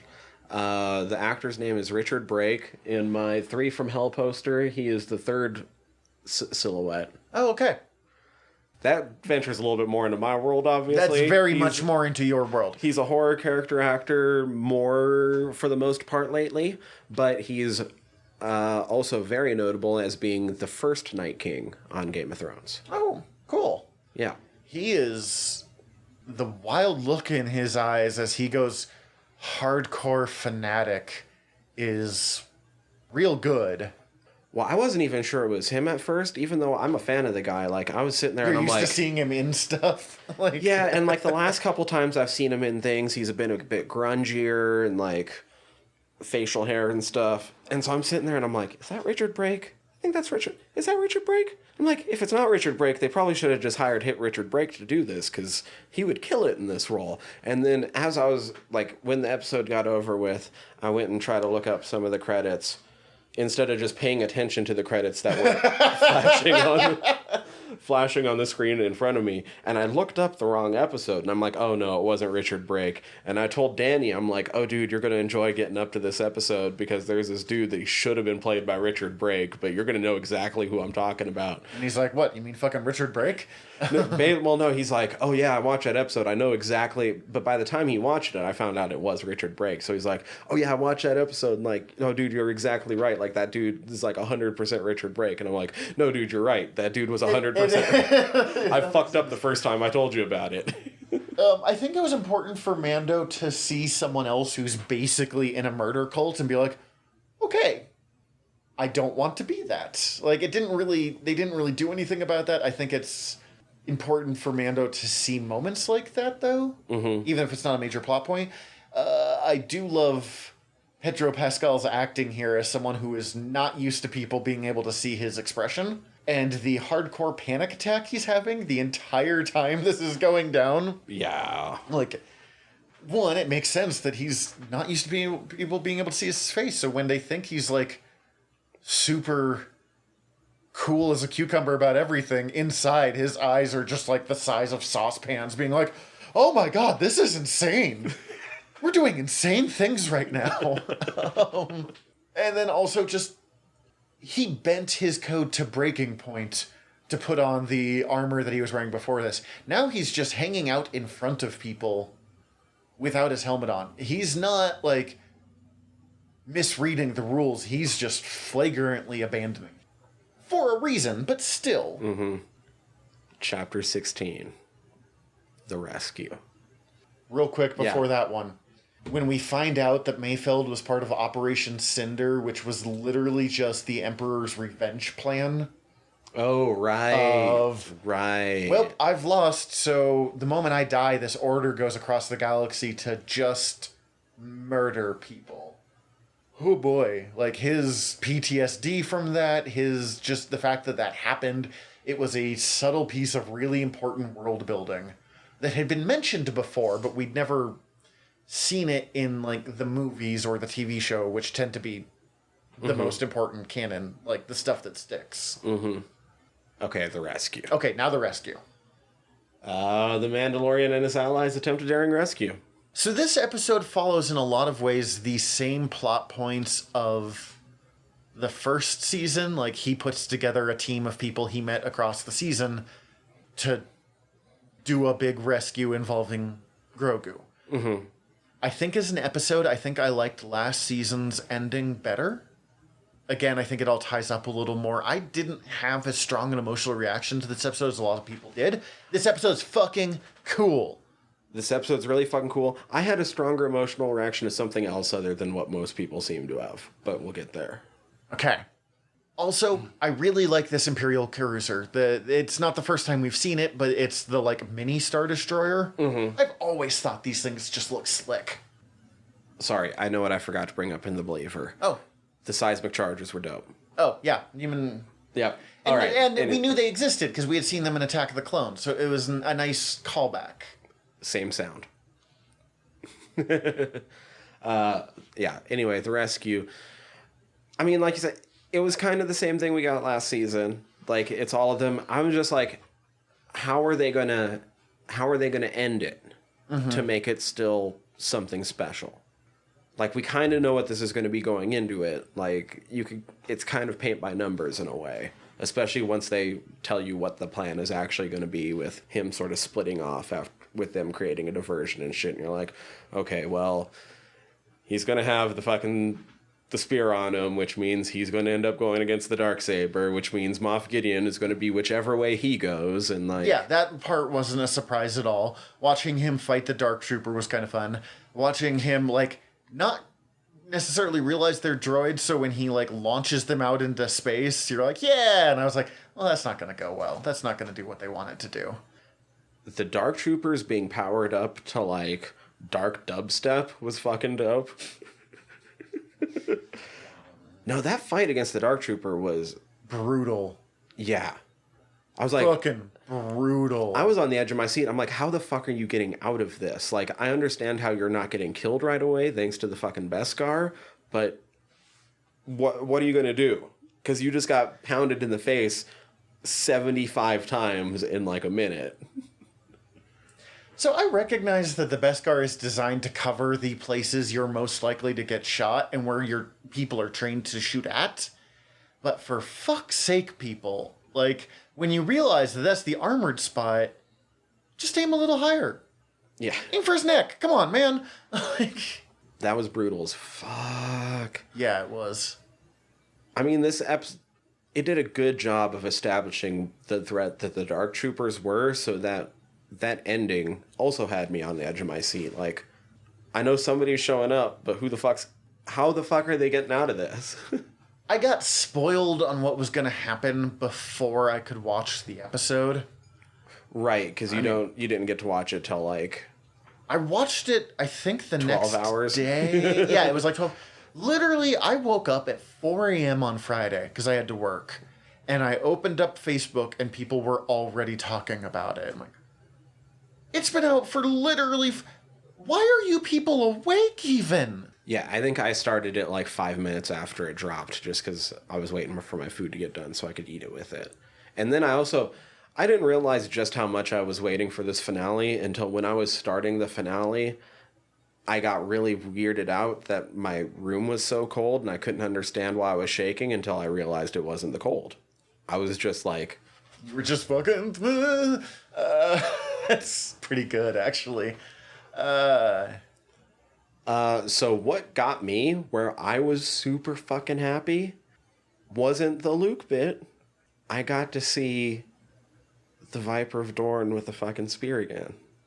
Oh, yeah. I can see what... that fight scene was real good. It was really well choreographed. I don't know if it's one of the like all-time top Star Wars fight scenes, but it's a very enjoyable one, and it's probably my favorite that I've seen him have, other than breaking Grogu out of the place that he first took him in the first season. But that was just him killing a bunch of nameless stormtroopers. Like, as him fighting someone, this was such a good... it was so cool. And I like seeing people fight with spears. There's a reason the spear was the dominant weapon in the world for thousands of years. Yeah, reading the books, fucking the Viper of Dorne was one of my favorite characters of Game of Thrones, and then when the series was going, that's where I first fell in love with Pedro Pascal. I was like, oh, you're bringing the Viper to life. This is so good. And his fight with the Mountain is amazing. That's the one until bit the I've end seen. happens. Yeah, until he's dumb. And then you get this episode where he just got done not having his head crushed. And now he has to fight a fucking lightsaber. And now he's fighting a lightsaber with a spear, and I get to see him do all the fancy spear moves. I was really worried he was going to burn through the Beskar spear at one point. Like, I did not expect to be this attached to the spear this quickly. Watching the Darksaber move is always amazing. Just something about the, like, flat lightsaber blade with the white light surrounding the black. It just looks awesome. Yeah. And then he bests Gideon.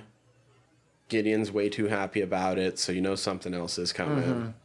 Real quick, Gideon being like, sure, take him, whatever. Come on, Din.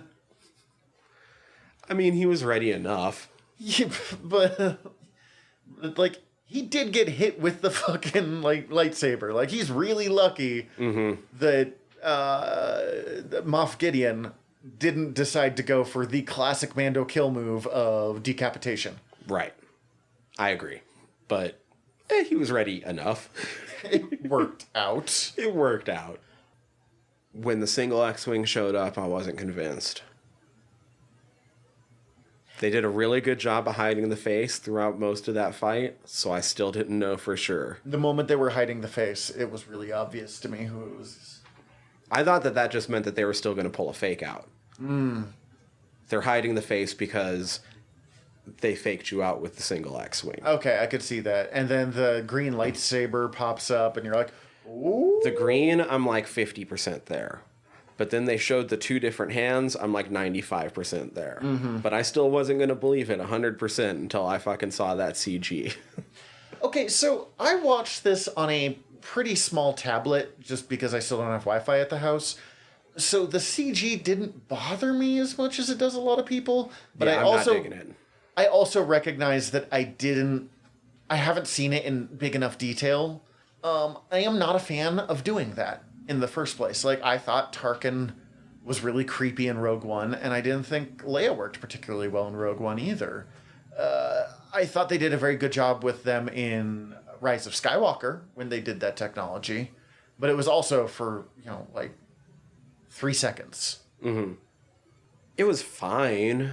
I thought they did a good job of making sure that the focus was mostly off of him.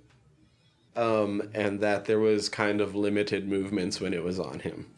Did you want it to be Luke Skywalker, or did you not want it to be Luke Skywalker? I'm curious. No, the two that I wanted most to be was either Cal Kestis from Fallen Order, especially because it kind of makes sense because his whole story is about a holocron containing a list of Force-sensitive children. Oh, cool. That he needs to make sure that doesn't fall into the hands of the... That would make sense, yeah. Or Quinlan Vos. I would have shit bricks if it had been Quinlan Vos.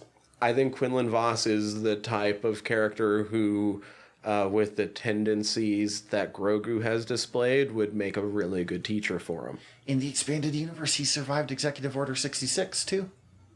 He actually falls to the dark side, sires a kid with a smuggler, goes back to the light side, decides he's going to keep staying with his smuggler lady because she's awesome. And they survive Executive Order 66. I was so excited. Quinlan Vos is one of my all-time favorite Jedi. Mostly because of comics that don't count anymore. But John Ostrander, who created the Suicide Squad, and Grimjack, was the guy who created Quinlan Vos and told that entire storyline. Not the entire, but enough of it. It was like one of his go-tos. Oh my god, I'm just so mad it's not Quinlan Vos now. Thanks for that.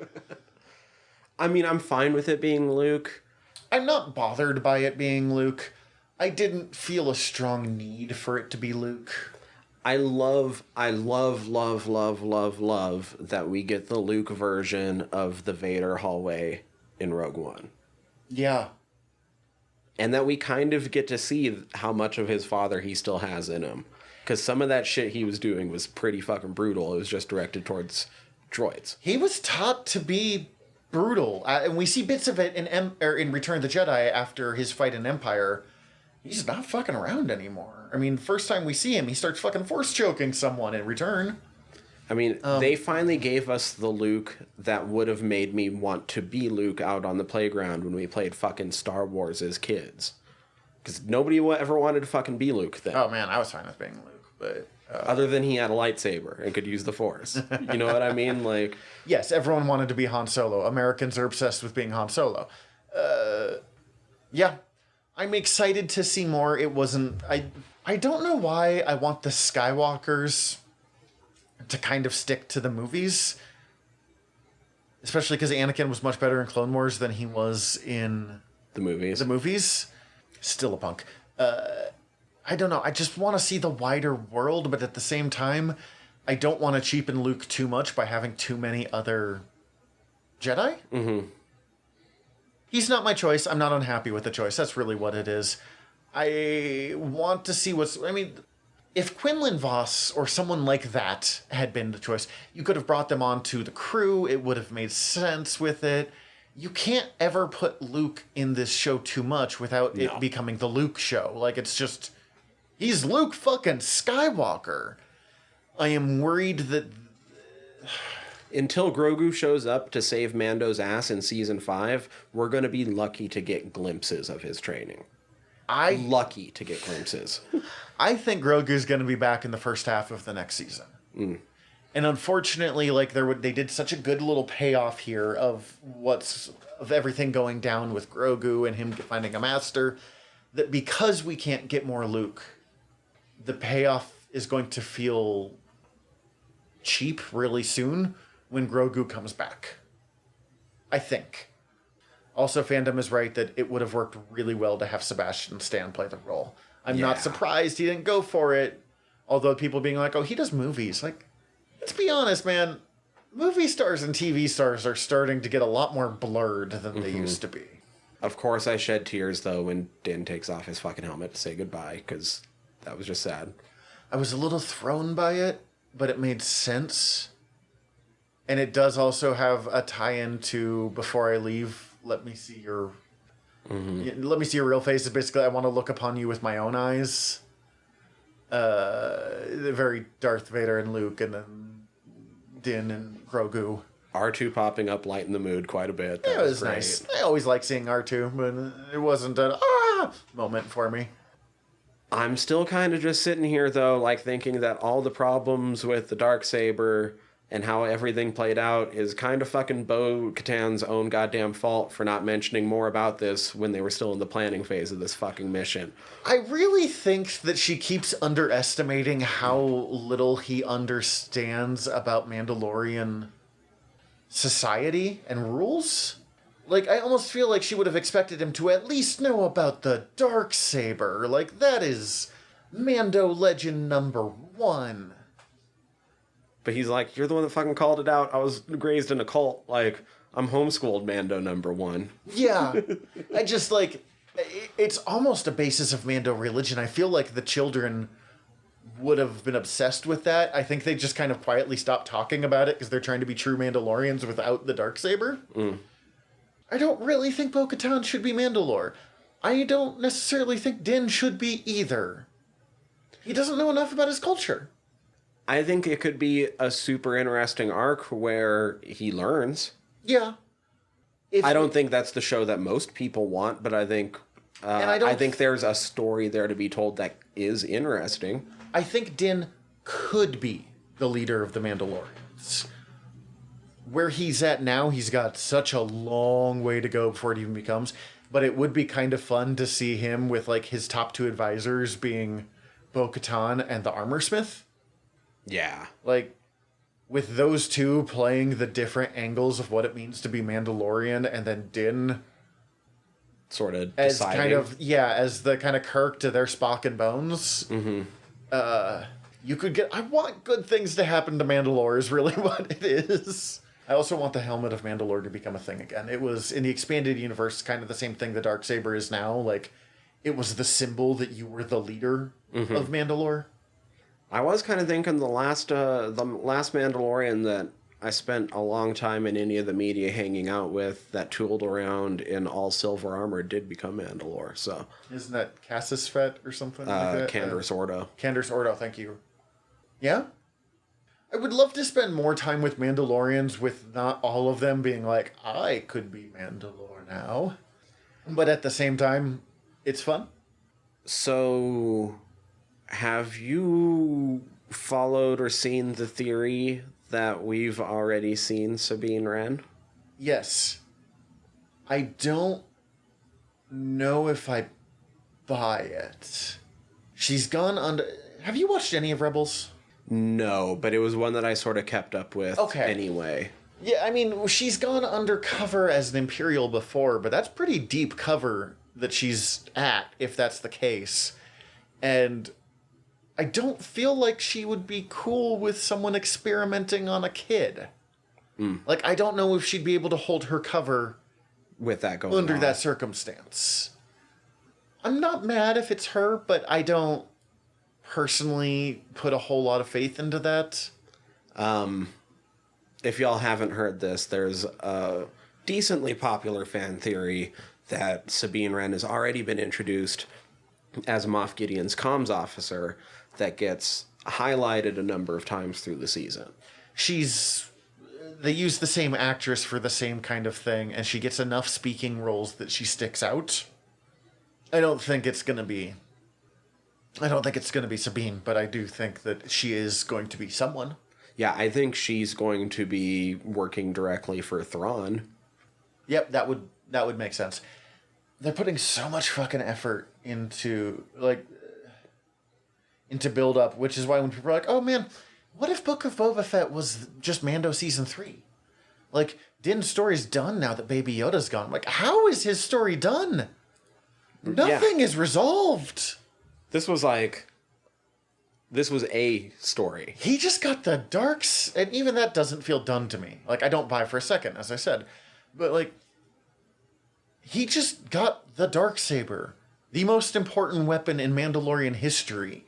Bo-Katan looks like she might fucking murk him at any point, and he doesn't want that fight. I mean, him just being like, yeah, I yield, whatever, take it. Like, it's this was the deal, it's yours.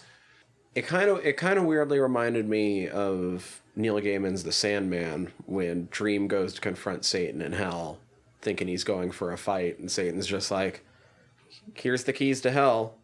Have fun, buddy. It's your problem now. I'm gonna go do the Lucifer series. Well, and they've got Moff Gideon's ship, but how much can they keep it? Are they trying to keep it? Like, what do they do with Moff Gideon? Who's going to keep it? Because Mando still doesn't have an official replacement to the Razor Crest because Boba fucked on off after the first couple Boba minutes just of this left. episode. Boba yeeted himself right out of there. He yeeted himself after the credits, where we'll get there. I want to go through that, but I mean, I could see the New Republic being like, "No, we're fucking claiming this ship. Like, we need that." But also, Bo-Katan has as legitimate claim as anyone to it. But does Bo-Katan have enough people to staff it? Right. Even? Like, there are so many questions. I could see him buying a new ship. It sounds like if he gets Moff Gideon to the New Republic, he gets mad money. But even who gets Moff Gideon? Because both Bo-Katan and Cara were pretty intent that they were the ones that were going to take him. Mm-hmm. There's too many unanswered questions for me to have ever believed that. But that brings us to the Book of Boba Fett. I'm pretty sure that I read that that's the same actor who played Bib Fortuna in like 83. That's awesome. I wasn't sure on that. I'm going to Google this real fast and tell you if I'm a dummy. Oh, he was the guy that did the remastered voice for Bib when they put it out in like 2011. Oh, okay. So he does have experience playing Bib, but he wasn't the same. Bib has put on some weight. He was a Bib in Phantom Menace. Oh, okay. Oh, that's still kind of cool, though. And he was actually the voice for General Grievous in Revenge of the Sith. Interesting. Yeah. Bib has put on some weight since Return of the Jedi. Fat Bib made me laugh so hard. Like, whoa, you have been living it up. Also, somebody in that scene definitely yells McClunky. McClunky? Why? I don't... Okay. McClunky! I'll be really curious to see, like, did he just claim all of Jabba's criminal empire, or... All I know is they basically gave him, like... A throne? It was like King Conan. Yeah, it fucking was. What is this going to mean now? I am very excited, and I was not sure I was going to be excited about 2 shows about people wearing Mandalorian armor happening simultaneously. Well, and I think I am. So the rumor before this happened was that the standalone Boba show was going to be a little bit of a prequel and show him how he ended up in The Mandalorian. And we might get some of that, but I don't... But now it's like, I think everyone's really curious, like, what happens now that he's King Boba? Yeah. And, like, is he gonna... I don't really see him quite so much as a crime lord. I've seen other, like, is he gonna make a bounty hunters guild of his own? Is he gonna... I was wondering more in that direction. Like, I don't see him hiring smugglers or whatever. Like... And then Fennec is his right-hand fucking crazy-ass super sharp shooter that's going to kill everybody in the fucking world. For a man just trying to make his way in the world, he is now in a really scary position. He could basically make, like, a Black Sun if he wanted to, and I'd be really into seeing that. You know, like, we're a criminal enterprise, but we're operating big enough that you guys have to deal with us as a government in our own right. Would be really fun to see in Star Wars. I don't know, man. I'm excited. Yeah. I don't even, like, guess what's going to happen next season. I already have the guesses of... Not really guesses, the questions that we asked earlier. Well, I think it's becoming more and more obvious that we seem to be headed gradually towards Thrawn. It's just how fast do we get there? Mm-hmm. And it could be a couple of seasons, or it could be real quick. Mm-hmm. I think we're going to get another season... I think we're going to get Mando Season 3, we're going to get Ahsoka Season 1, we're going to get Book of Boba Fett, and we're going to get Rangers of the Republic Season 1. And then we're going to get a Defenders-like season, series, something that brings them all together, and I think that's where Thrawn's going to be a thing. Right. So I don't think Season 3, I think 3 will, like, have some lead up to it, but I think... But it has to be sort of the thing on the back burner that's gradual. I think we've got at least another season. Although every time I've thought that, it's been the first thing to happen next season. So who knows?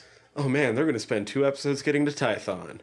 They spent 2 minutes getting to Tython. They are here. God, who was it? Mads Mikkelsen's brother, I think, played Thrawn in Rebels. Oh. I'm going to look that one up as well now, because I did not do any of my research, as we've talked about. But his voice, at least, was perfect for it. If he looks remotely Thrawn-like, just have him do it. Right, because it's a shame that we can't just use Mads, honestly, since he was already, fucking, what's his name? Galen Erso. Mm-hmm. And also, Mads isn't the end-all, be-all of actors, but he's great. Mads would have been such a good Thrawn. He would have. He would have been a very good... I've heard people talk about... Oh, why can't I think of his name now? He played Lucius Malfoy. He was the captain in the first season of Discovery. He was... Oh. Lars Mikkelsen is the person who played Thrawn. And he does look the part. Oh, Jason Isaacs is Lucius Malfoy. Jason Isaacs... I could see... He's not my choice... But I could see it. Mark Strong? Physically, I don't see it. Character-wise, maybe. I'm trying to think. Thrawn. Idris. Just to get him Idris in there. For everyone. Just to get him in there. So many places to pick Idris. Thrawn is not my choice. Possibly Hugh Laurie? Oh, wow. That's an interesting... Yeah. That's kind of a fun one, right? I like that one. I like that. I like Hugh. I don't know. This is a tough one. I don't know who I'd put as Thrawn. So far, even on the movies that I have issues with, their casting points have been pretty solid. So, bring it. Yeah. Also, at the same time, Star Wars, you should pay the guy who wrote Splinters of the Mind's Eye. Oh, yeah. For you. Like, we've mentioned it here before. That Disney's like, nope, we don't have to pay you for this anymore. Yeah, you fucking do. If we're going to advertise you for like 2 hours straight here, fucking mind your business, Star Wars. Do we have anything else on Mando Season 2? I don't think I do. I fucking loved it. It was great. It was a lot of fun. I do think that it was a little weaker for being Backdoor Pilots, the series. But it did a pretty good job of making sure the episodes were good episodes in their own right still. See, that's the thing. Like,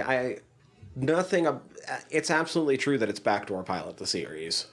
But none of the episodes were made worse by it. No. They were still very fun.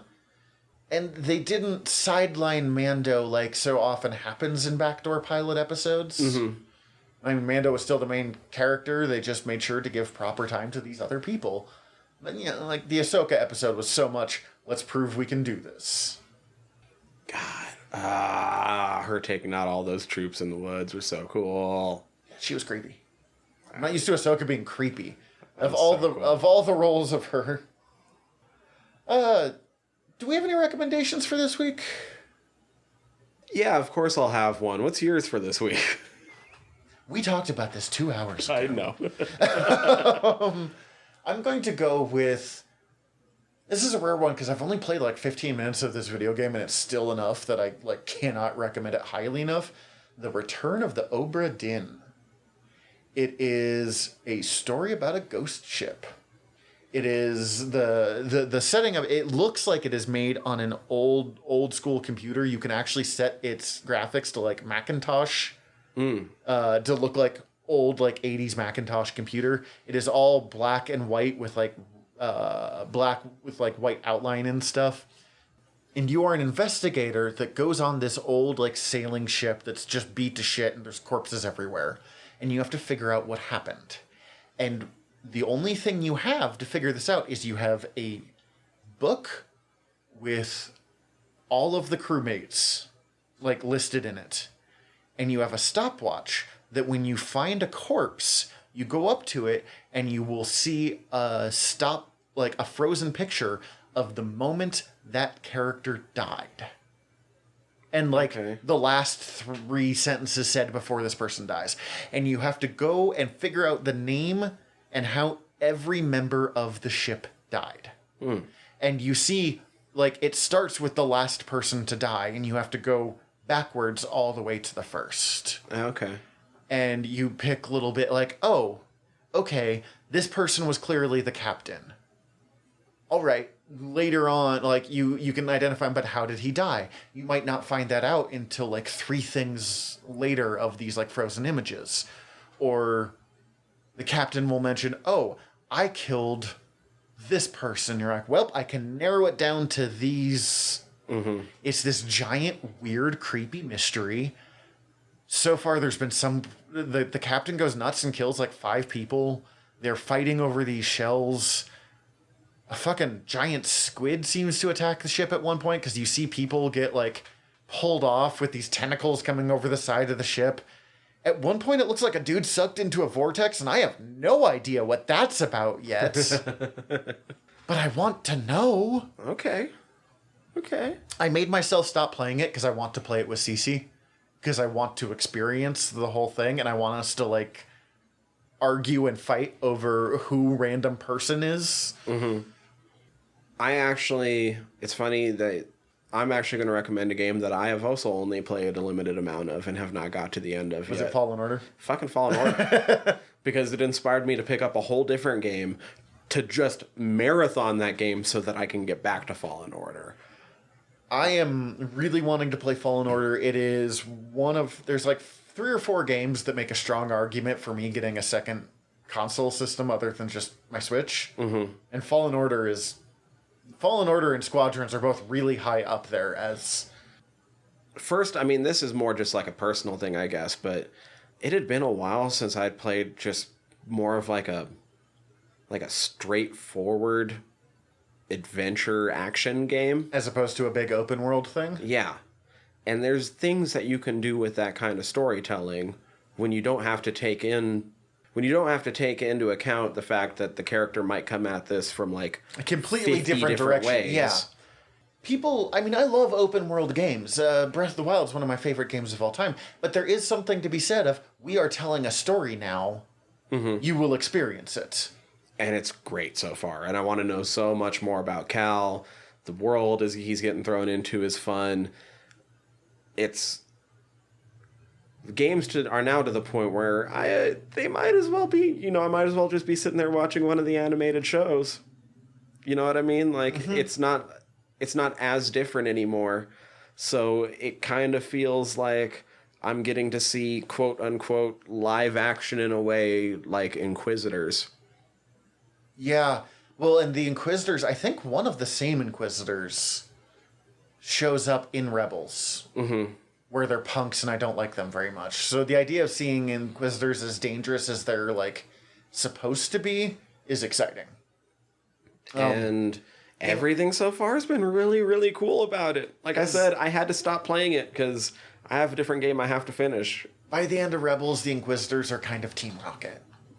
They get punked by everyone, and then they blast off again by flying off on their stupid fucking helicopter double-bladed lightsabers. I already didn't like the Inquisitor lightsaber very much. I'm just going to complain about the thing that you were just saying was really cool. Just because I think it's kind of a doofy concept of, okay, let's just make these, like... Have you seen the blades, like, spin on the circle? I think it's kind of dumb already. And then in the fucking Rebel, like, season 2 of Rebels, they start flying with them. Oh, no. Just, like, putting them above their head and, like, flying off them. I'm like, no. Oh, no, I don't like that. I am calling it there. You are done. That hasn't happened in this yet. That's because it's really bad. And you got fucking Buffy the Vampire Slayer to voice your Inquisitor, and you're doing that with her? Yeah. I mean, at least partly because I'm pretty sure she's married to Freddie Prinze Jr., who was playing your Jedi in that series, but... Freddie Prinze Jr. almost Jigsaw in Punisher Warzone. Really? Yeah. His post-teen heartthrob career is so weird. Although, he's one of my favorite Jedi. Kanan Jarrus is just the tits. He was the director's choice, but the studio wouldn't let her choose him, even though it was the studio that forced her to watch his audition in the first place. Yeah. I'm giving you a weird look that they can't see here. Okay. Yeah. That's its own story. Anyway, Fallen Order. I'm not even through Fallen Order. It's fucking fantastic. That's my recommendation. So, go enjoy it with me. 2 games that we have not played much of are our recommendations for this week. But for this week, I'm Tyler. And I'm Zach. Dismissed. Hi everybody, General Tyler here. If you like the show, please hit subscribe however you're listening to us right now. Also, if you could rate and review us however you're listening to us right now, or preferably over at Apple Podcasts, we would super appreciate it, as the whole world is ran on algorithms, and we want to be all up in them, getting our voice out to more places. Also, tell your friends. We always appreciate that. If you want to get in contact with us, ask us questions, give us comments, email us generalnerderypod@gmail.com. You can also contact us through our website, www.generalnerdcast.com. While you're there, check out all of our back catalog, or click the links up at the top, as we are part of the Earworm Podcast Network. Go check out all of our sister shows. We're involved with most of them, so if you already like listening to us talk, it might be in your best interest. And if you want to check out everything from the network, head over to earworm.com, EARVVYRM.com. We'd super appreciate it. Love you all. Have a good one.